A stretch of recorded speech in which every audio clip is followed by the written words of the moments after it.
Yep, this is us. A decade and a few dozen pounds ago. 10 years of marriage. That's over 3,650 days together. Thousands of meals together. Probably hundreds of disagreements. And if I'm being honest here, we almost didn't even make this video. Cause baby, when I tell you we got into it the night before, had me questioning who we thought we were trying to post encouraging marriage content. And yet, we're still here. And we're still happy. Today, we're sharing the biggest lessons we've learned in a decade of marriage and the moments that make it all worth it. So whether you're newly married, engaged, or just curious, grab a seat and share a refreshing beverage with us as we look back on 10 years together. This is non-alcoholic, by the way, for all my super saved friends.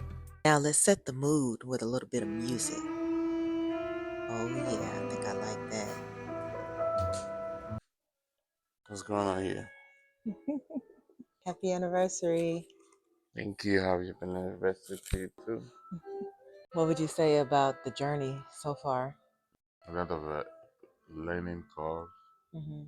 a lot of patience, a lot of beautiful moments. Growing. And a lot of challenging moments too. And all of the challenging and growing, what is something that you can say that you've learned about marriage, about life, about yourself? Still have a lot to learn, a lot to grow. It's been also a lot of good memories.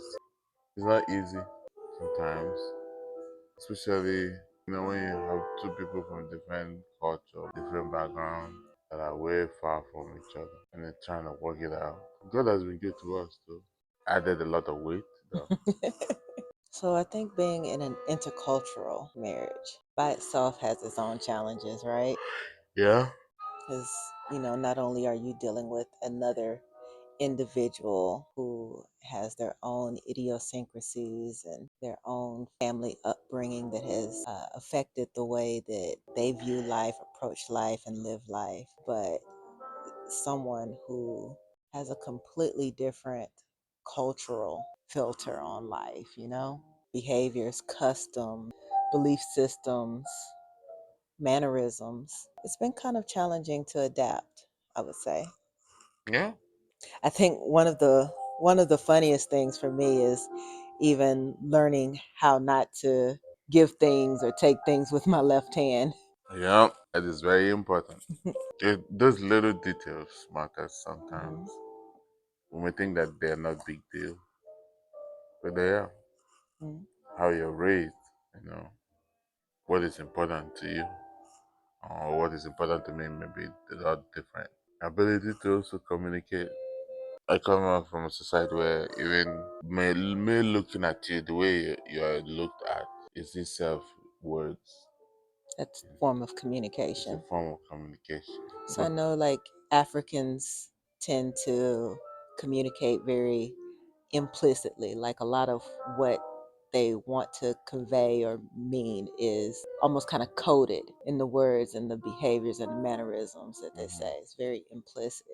correct. Whereas Westerners tend to communicate very explicitly. You have to spell things out word for Hmm. word, exactly what your expectations are. Correct. It takes a lot of patience. Being patient with one another. At some point, you gotta say what is bothering you or what is going on. And God has been faithful too. For me, one of the things that have helped me a lot is ability to talk, not just to a human being, but also to talk to God, to tell Him what is going on or what I'm feeling, what I don't like, what is bothering me. And sometimes after saying those things, you find you hear the inner peace or direction or ability to do the right thing. Another thing that I would say would have helped a lot is to try to ease burden. When something is so much in my head, I'm so angry, I just want to give it all out or don't care about anything, any consequences or whatever. And then you remember you still have to go and pray. You still have to come right. There should be the right atmosphere. And then in that moment of anger, moment where you don't really care about what let all hell break loose or whatever, You go and then when you talk to God, another peaceful thought start flooding your mind. I even tell you to go and do this, do and do that. And when you do this and do that, things get better. Starting from nothing. When I came to this country, I came in with close to $3,000. And then when we got married, I was having less than $500. You need to wonder how things are gonna be. But today, I'm glad how far we've come. Okay. So, what about you? How has it been for you this past 10 years? Yeah. So, first of all, I would say that the time has flown by. It seems like it was just yesterday when we started.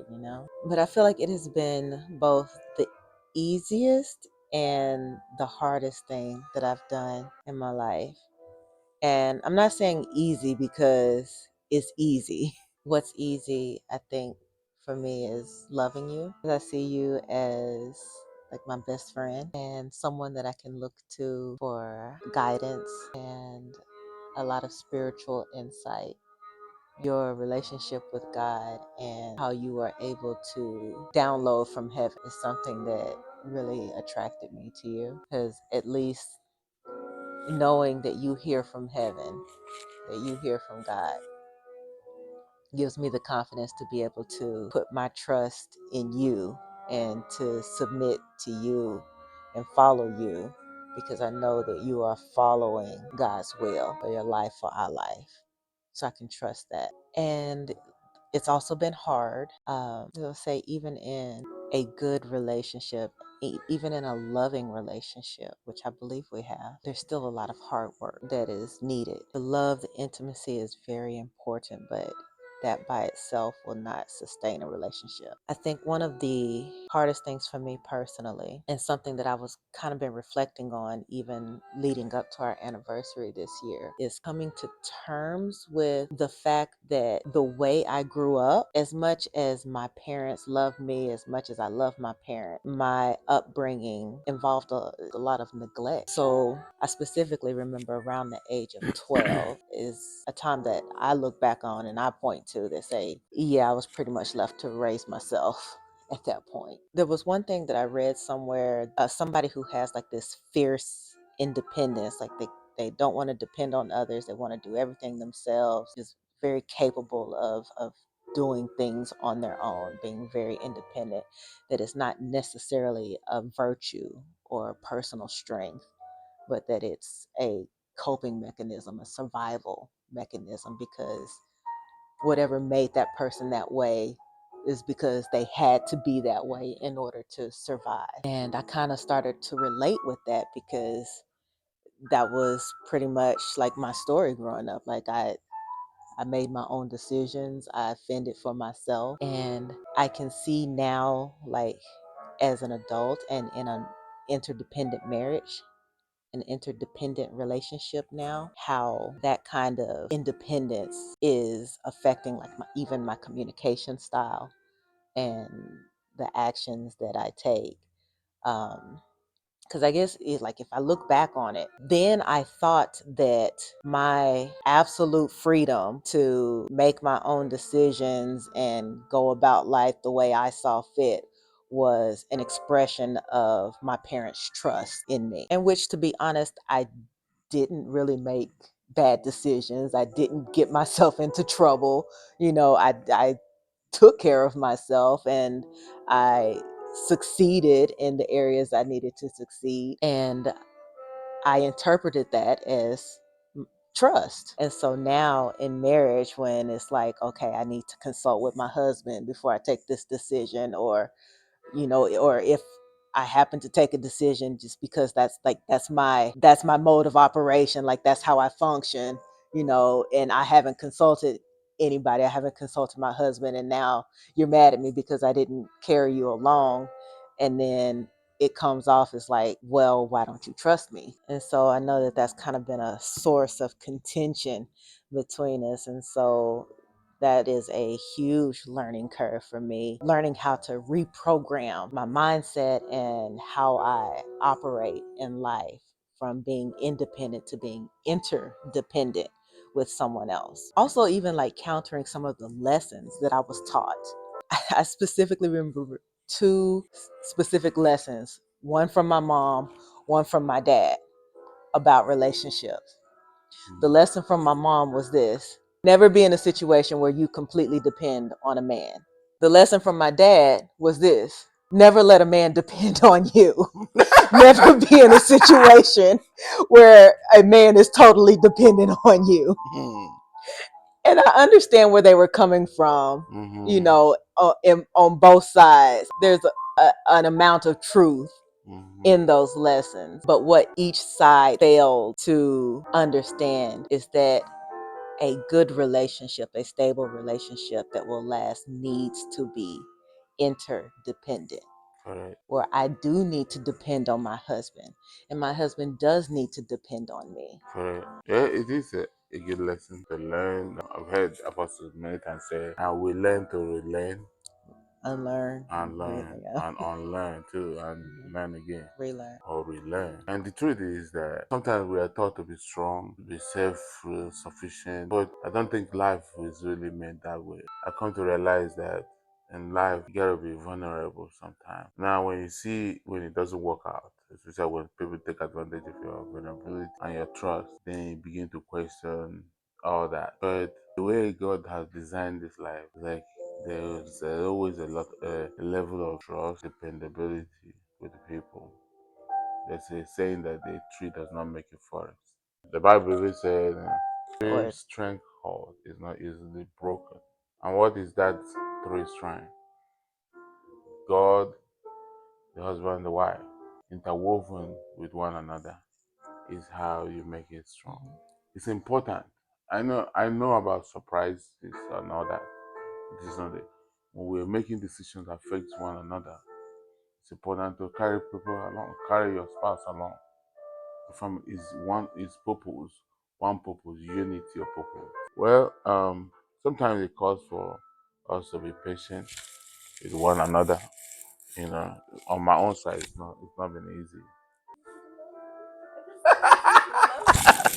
you can throw me that. Yeah, At least it's easy to love you. But it's not been it's hard work. Okay, it's not about the love. It's easy to love you, yes. Um, and I really see that it's easy to love you, and but sometimes it's not easy, in that area where you know you are shocked at things going on. It's not been to me. It's a lot of patience to be able to see all that or go through that. So we're talking about like how we've grown in ourselves and our Hmm. relationships. How do you feel that marriage has changed you? I think to be more patient, You think you're patient? to be more. That's it. To be More more. patient. Okay, Yeah. more. To be more patient. Okay. You know. Yeah. I think that's one thing. To be honest, I'm still growing in myself. I'm grateful for marriage. To have a companion, somebody that is always there with you. Even all this traveling and relocation, to have a spouse that is willing to go anywhere with you.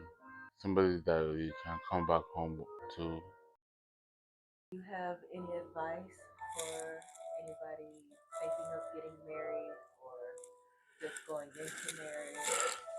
My advice would be talk it through. Always have time when something is not right. You're feeling disappointed in your wife or husband, call for a timeout. Let everybody sit down and talk. It brings a lot of healing and restoration. After that, other things is prayer. You will hear some direction or even checkmate to your own side where you are wrong.